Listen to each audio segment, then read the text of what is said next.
ruled our world. Since that time, since 1945, has been shattered by this invasion.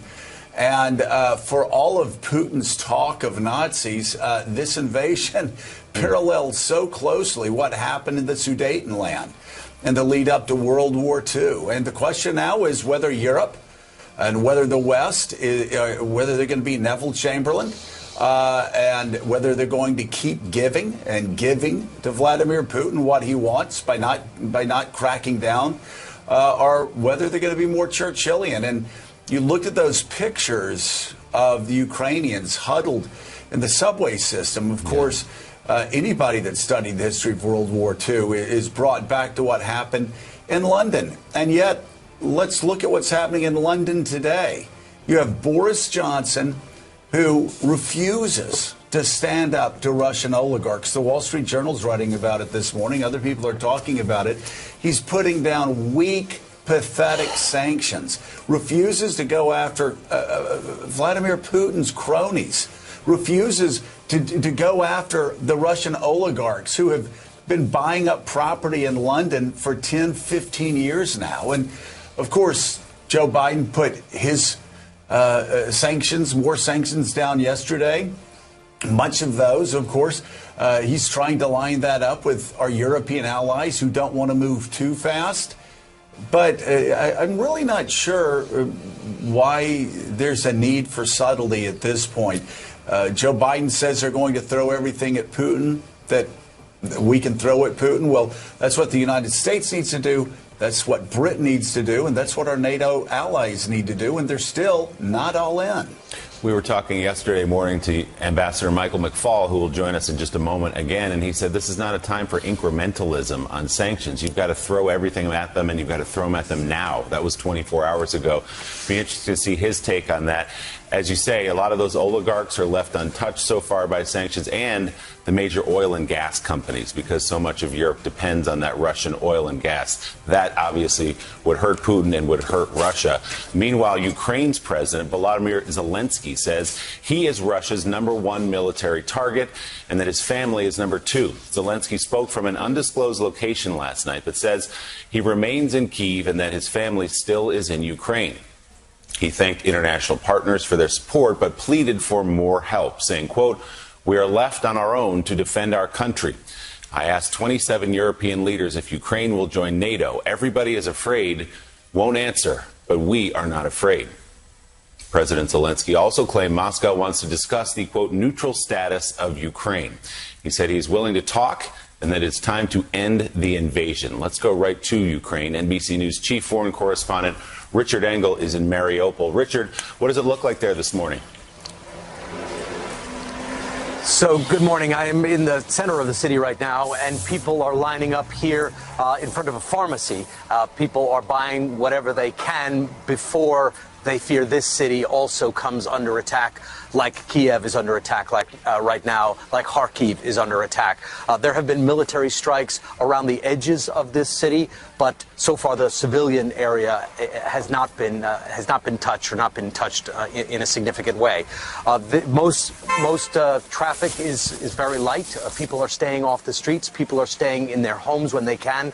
Some people are living in shelters. But I just was at a blood donation center, and people are lining up here so that they can rally behind their government, rally behind the troops. And I asked people why they are still here, and they said they don't have any place to go, that it feels like there is no safe place, that the roads aren't particularly safe, that the Russian offensive is scattered all across the country with military targets being hit, with convoys being hit. So they think it's better to stock up on supplies like they're doing right now and try and ride it out. Each city has its own dynamic. In Kyiv and Kharkiv, there are deep subways. Subways, since you were talking about history, subways that were also built in the Cold War when this was part of the Soviet Union in order to double as bomb shelters in case there was an American attack. This city is on the Sea of Azov, so it's low-lying. There are no subways here, but some buildings do have shelters. So, Richard, is there a sense of shock there among the citizens? Obviously, the military, intelligence agencies expected Putin to take this step and to cross the border. But there's now talk of civilian targets. There are talks of apartment complexes potentially being hit by the Russians. What is the sense among the people of, oh my gosh, he's really doing this? I think there's always a shock when something happens. Even if you're bracing for it, when it does happen, there is a degree of surprise. But I don't think anyone is surprised that Russia is being aggressive. I was talking to people here, and this city is a Russian-speaking city, and many people here are directly connected to Russia. They have relatives who live across the border. There are about 3 million Ukrainians who live in Russia, and a lot of them are from the Far East, where I am. But they are not surprised by brutality from Vladimir Putin. And that is why they say they are fighting. They don't want to live under Putin's dictatorship. They know exactly what it's about. They say it is a regime that is built on lies. It is built on repression. That is why in 1991 they left the Soviet Union, and why 8 years ago they broke away from Putin's puppet and established their own path. And they want to keep their democracy. They've tried it. They are enjoying it. They've had 8 years of it. They don't believe the lies that there's some sort of genocide going on against the very people in this city who are Russian speakers. And they are willing, they say, to fight and lay down their lives, if necessary, to protect the political gains that they have achieved. And by the way, Russian Foreign Minister a short time ago, Sergei Lavrov, at a news conference said this of those people standing behind me, behind you, the people you're talking about. The Russian operation is being carried out to free Ukrainians from oppression so they can determine their own future. Incredible. NBC's Richard Engel reporting from southeast Ukraine in the city of Mariupol. Richard, thanks so much. Mika? Well, thousands of Russians hit the streets to protest their government's actions, despite the threat of being arrested. Demonstrations took place from the capital city of Moscow to Vladimir Putin's hometown of St. Petersburg. More than 1,700 people were detained in rallies in more than 53 cities. Unauthorized protests in Russia are against the law, and yet, Joe, the people were out there on the streets. They were out there on the streets. Contacts that we had with those in Russia saying there's there. Keir, why don't you tell us about the protests and the aftermath? Well, those protests, took place, as you mentioned, across multiple cities in Russia. They are a sign of unhappiness, but there are many other signs of unhappiness, Joe, when you talk to ordinary Russians. And even I've been talking this morning to people well connected at the higher levels of Russian society and government. There is real shock. People behind closed doors are kind of stunned, didn't think this would happen. A little story I've just got told this morning from the meeting that President Putin had with his business leaders yesterday. Some of it was shown on television. I'm told by one source who knows that when the doors were closed, President Putin told those business leaders, if you think that you will not do business with banks and organizations that have been sanctioned in order to not be punished, well, hear this, if you try and do that, I will punish you. That's the kind of message that President Putin is sending to those business leaders. Gives you a picture of this question of sanctions and the idea. And it's not just about this sanctions, obviously, but the idea that oligarchs are going to go to President Putin and say, this is too much, we can't do this. That's not the society that Russia is. So, Keir, let's talk about Sergei Lavrov and his press conference. Yeah. You were there and had an opportunity to ask a question. Tell us about it. What did the foreign minister have to say this morning? Yeah, actually, NBC News was the first Western news organization to get a question to any Russian official since this war started. Sergei Lavrov held a news conference, and I asked him, what is the plan, basically? What's the objective of this operation? Is it to remove a democratically elected president, President Zelensky? And what's your exit plan? If you say that you don't plan to occupy Ukraine, how do you plan to install a pro-Russian government and then remove Russian soldiers. His answer was, frankly, what you would expect. He repeated many of the things that President Putin says. We don't believe it's a democratically elected government. Repeated the claims that Russian speakers are not allowed to speak Russian in schools and things. Called that genocide. Of course, that there are so many questions about. I mean, this is like Sergei Lavrov speaking. This is a Russian government minister speaking. So you have to understand that.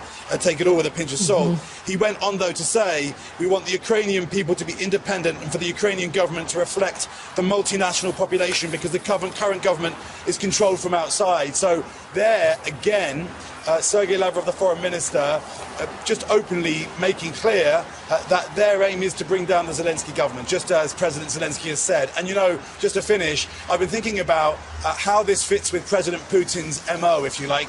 How does this operation fit with previous actions of President Putin? And I've been thinking about what we've seen, the attempted assassinations around the world on multiple occasions, including, of course, Alexei Navalny, that attempted assassination. And you know what this is?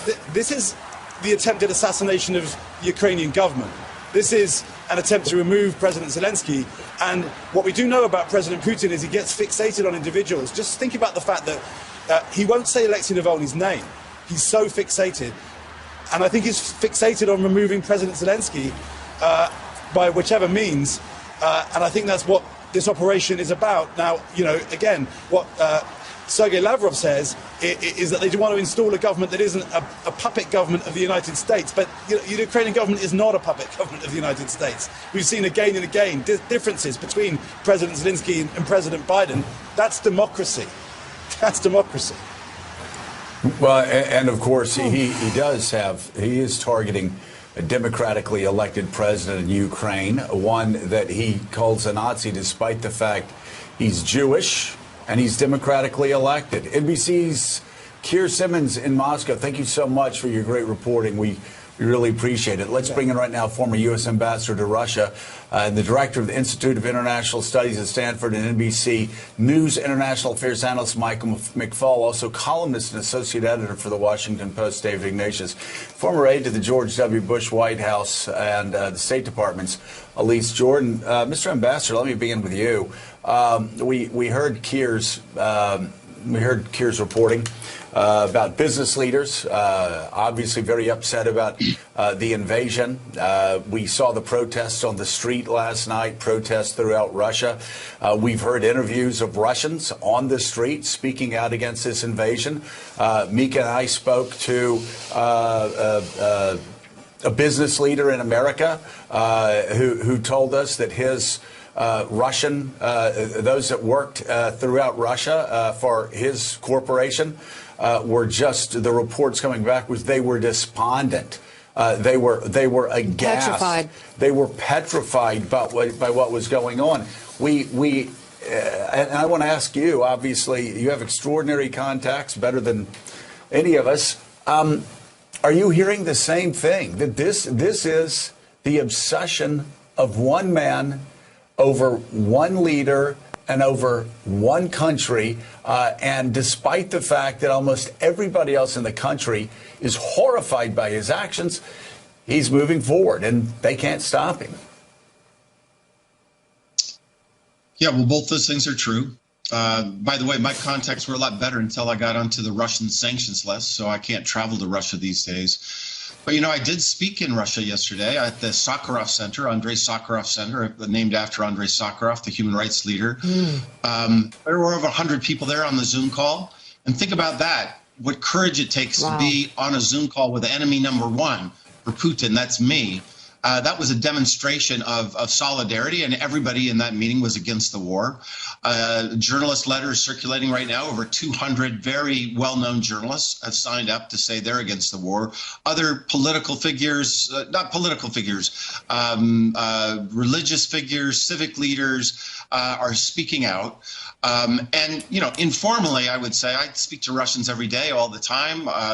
You know, big business people and just normal friends of mine from before. I think people were in shock. They didn't expect this, right? They didn't expect that Putin would go this far. So if everybody, I don't know of a single person who's come out and said this is really a great idea. And just as he does that, Vladimir Putin continues his march now to the outskirts of Kyiv. Clearly, the sanctions are not a deterrent. Is there something else in terms of sanctions that can be done? And if not, what is the recourse for the world? What is the recourse for the West other than to issue condemnations, to roll out more sanctions, and to watch Putin continue to roll through this country?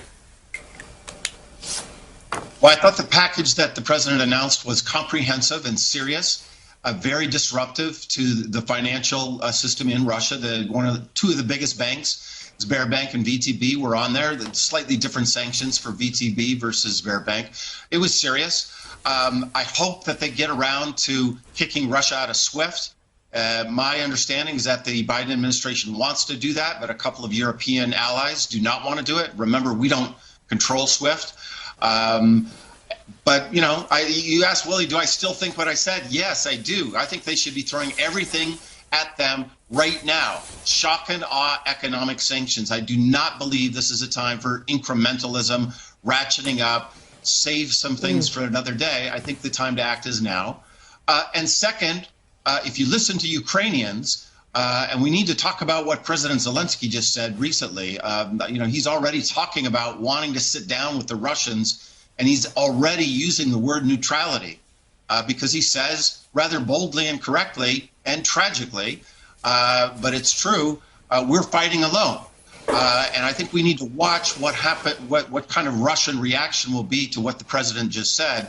But right now, they need military assistance. They need economic assistance. They need assistance, as they tell me every day. I talk to Ukrainians every single day for territorial defense. One of my colleagues yesterday said, Mike, we need knee pads. And I was surprised by that. And he's like, well, yes, we need knee pads because when you're on your knees shooting, you need knee pads to stay the course. That's the way common Ukrainians are thinking about their country today.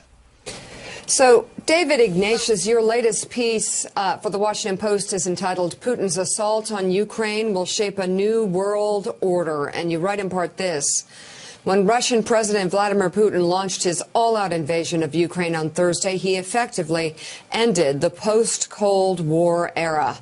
A new architecture for global relations must be built, and its shape will depend on whether Putin's brutal campaign succeeds or fails.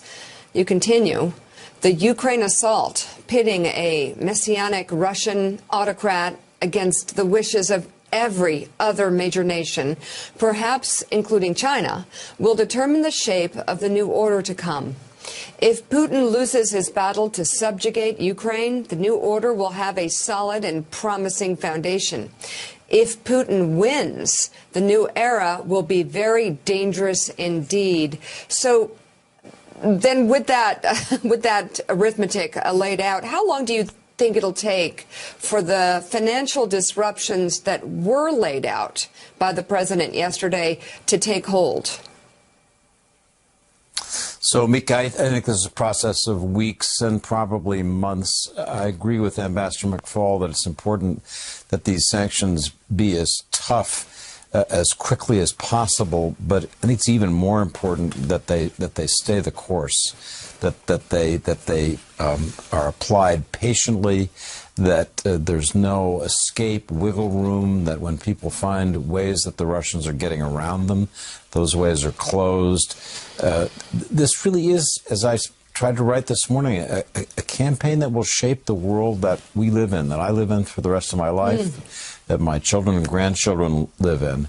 And we need to see it as that. If Putin can succeed in this, we'll live in a world where might rules over right.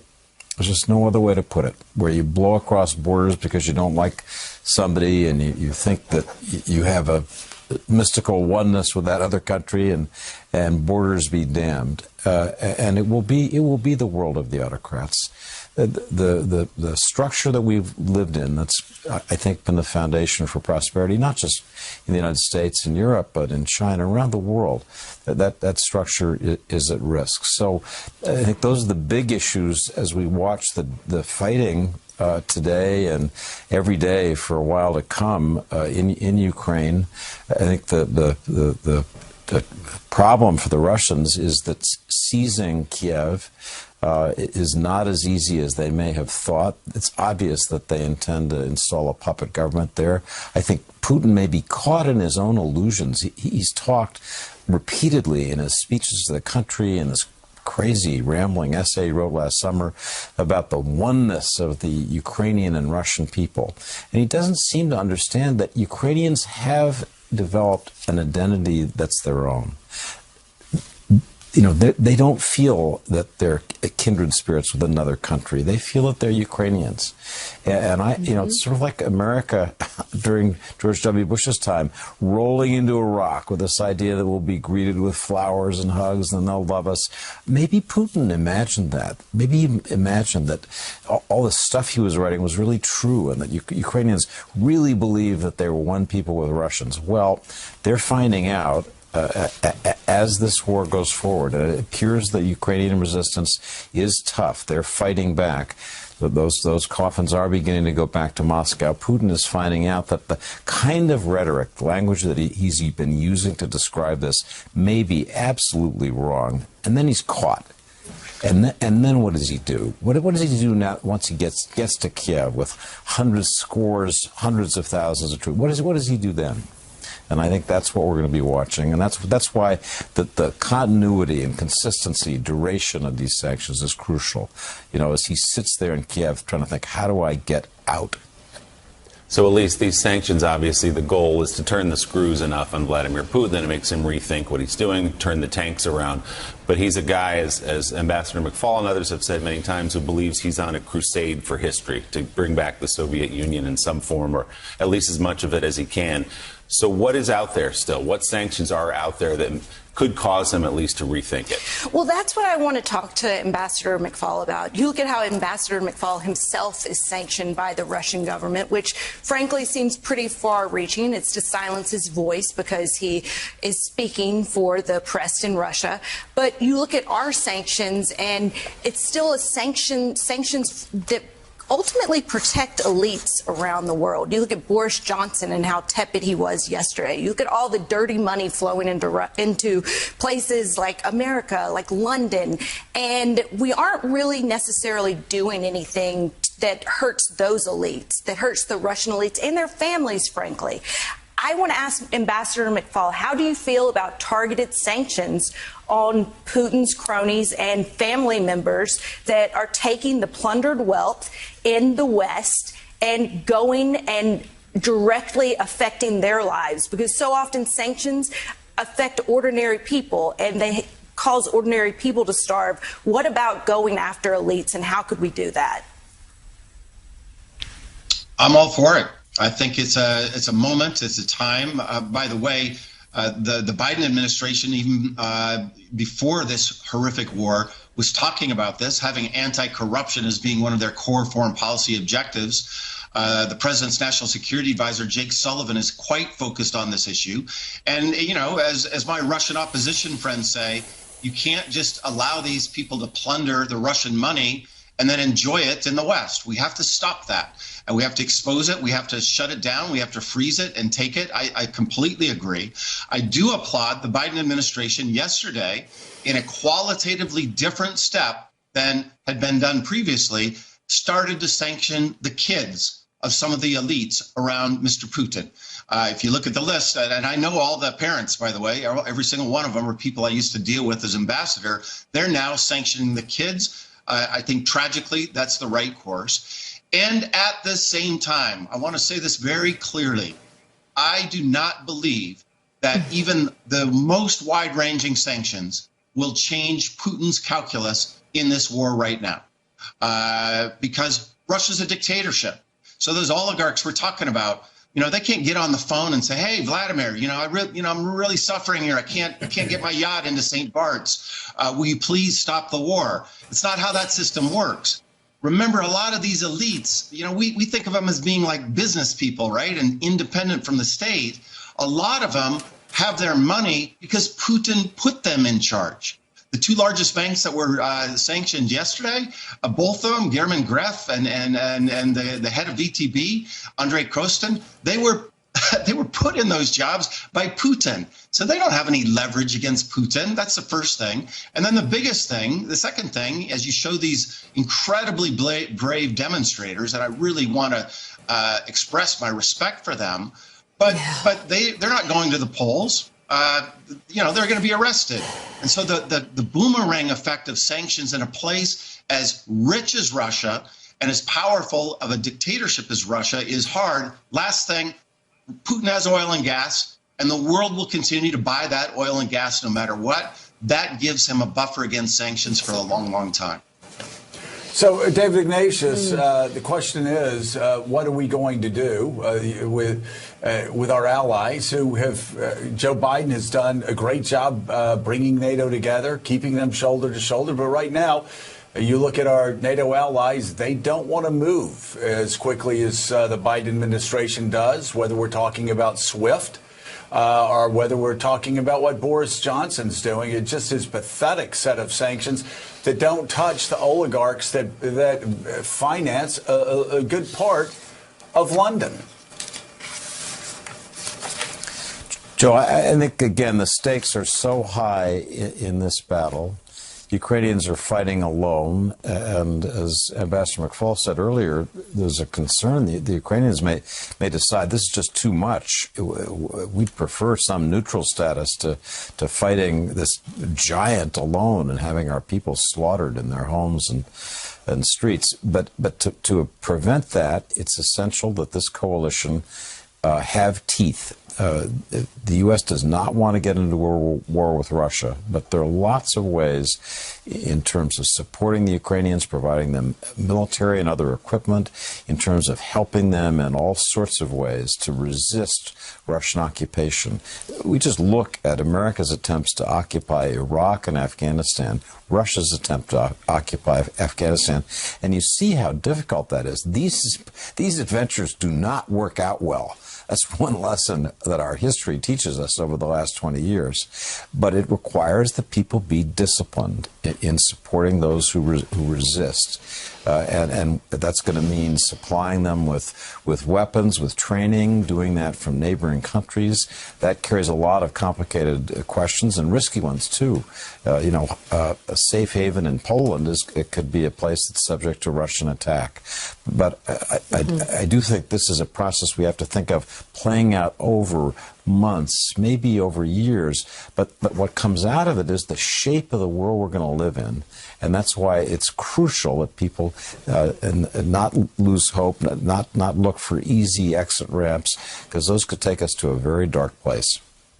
Well, and the Cold War went from 1947 to 1991. And so when Joe Biden's talking about waiting a month to see how these sanctions go, and reporters at the White House are shocked and stunned and deeply saddened, you actually wonder if they have any sense of history at all, that you're not going to put sanctions down and stop Vladimir Putin from going into a country or turning around magically.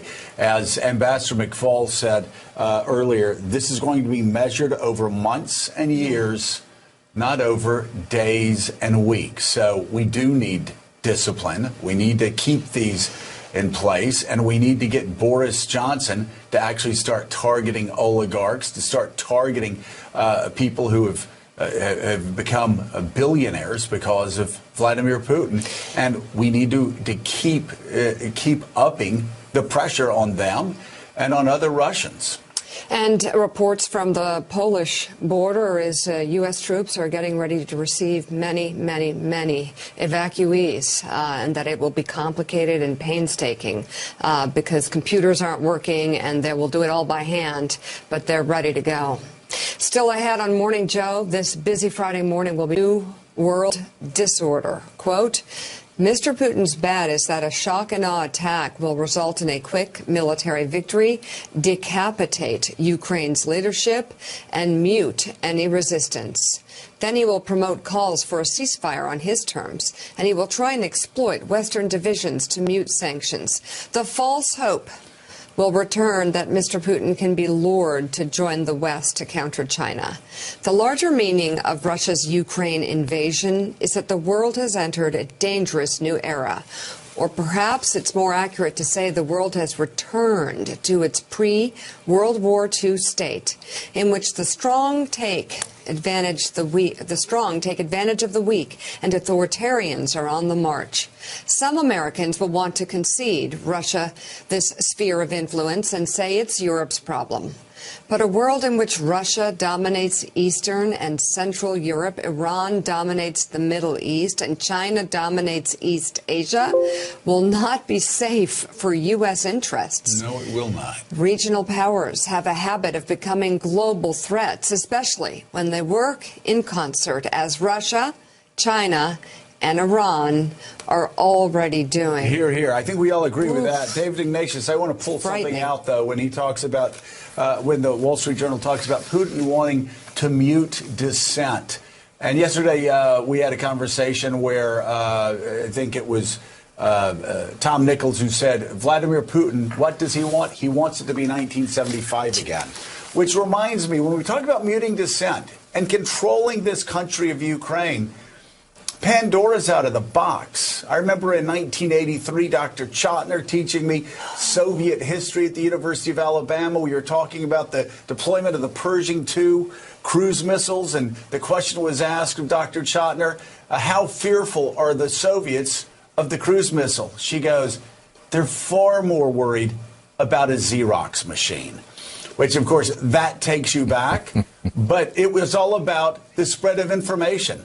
They feared the spread of information. Here we are in 2022. It ain't 1975. It's not 1983. Vladimir Putin is a man out of time, is he not? If he thinks he's going to be able to stifle dissent in this information age. Joe, he's a man out of time, and he's a man out of touch. He sits in the Kremlin, isolated. The circle of advisors around him, I'm told, is shrunk and shrunk until it's just a handful of people. They're hardliners. Nobody who might say, Mr. President, I don't really get the plan for how you're going to get your troops out of Kyiv once they get there.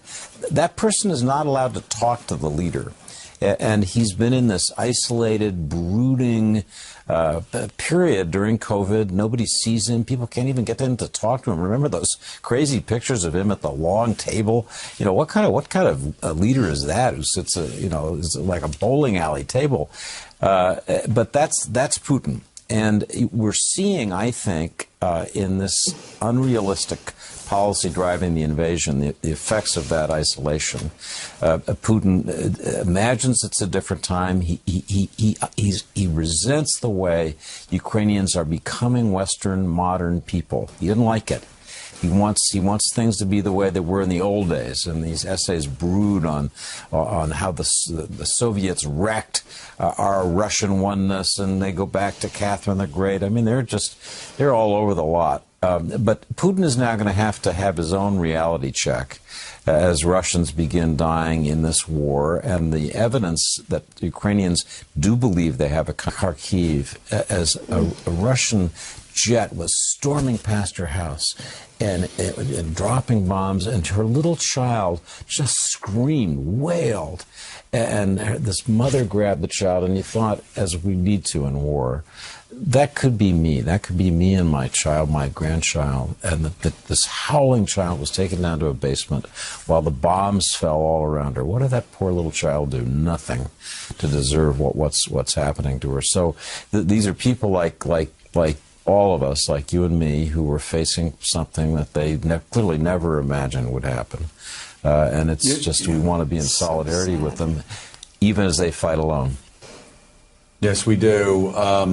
Mr. Ambassador, yesterday, listening to the questions that the President of the United States was fielding at his press conference, I was struck how we lived in an age of instantaneous gratification, Impatience. an age of Twitter, an age of Instagram, where the questions were, okay, if you put these sanctions in, Vladimir Putin will leave. Is that what you're saying? If you do this, what will happen tomorrow? Can you explain to our viewers, expand a little bit on what you were saying before, that this isn't about days or weeks. It's about months. It's about years. And it's about the fact, at least I believe, time and history simply is not on Vladimir Putin's side. That's right, Joe. And let me talk about it from Putin and then the people he's oppressing. So time is right. I could not agree more about what David said about staying the course. The larger the country, the more powerful the economy, the longer it takes for sanctions to take hold, right? And oil and gas is this big trump card. You know, if you go back to the apartheid South Africa days, I teach about sanctions here at Stanford and when they're effective, when they're not. They're most effective when the country's economy is small and integrated into the international system. They're least effective when the economy is big and is not integrated. And if you have oil and gas, because people will buy oil and gas no matter what. Until just recently, we were buying a lot of oil of Russia, by the way, more oil from Russia than Saudi Arabia. I'll bet you a lot of your viewers don't know that. So that's going to take time. The pressure on the regime will take time, and I think it will be measured in years. But it's the same with the society. If you think about Putin, he said very clearly, I want to destroy the Ukrainian military, and I want to, in his words, denazify the country, right? And you have Lavrov saying, we're going to do that so that people can be free. Now, that framing is complete nonsense. There's no Nazis in power in Ukraine. Mr. Zelensky was elected in a free and fair election. And by the way, you know, go look at the map someday where he was elected, you know, giant majorities, even in the East, that are so-called loyal to Russia. Complete nonsense, right? But it's not nonsense that Putin might take control of Ukraine for a while. We need to be very sober-minded about that, that he might overthrow the regime and install a puppet regime for a while. You guys were talking about the Cold War. It does remind me about what Stalin did in Eastern Europe after World War II. But it doesn't mean, when that happens, it's very important for us to remember, it doesn't mean that people are agreeing to it. We used to call them captive nations during the Cold War. Ukraine will be a captive nation, but it'll never, ever be loyal again to Mr. Putin. I really do think this is the end of the Putin regime. I just don't know how long that will be. And someday Ukraine will be free. I have no doubt about that. I also just don't know when that will be. Ambassador Michael McFaul, thank you so much for your insight this morning. We will see you again soon.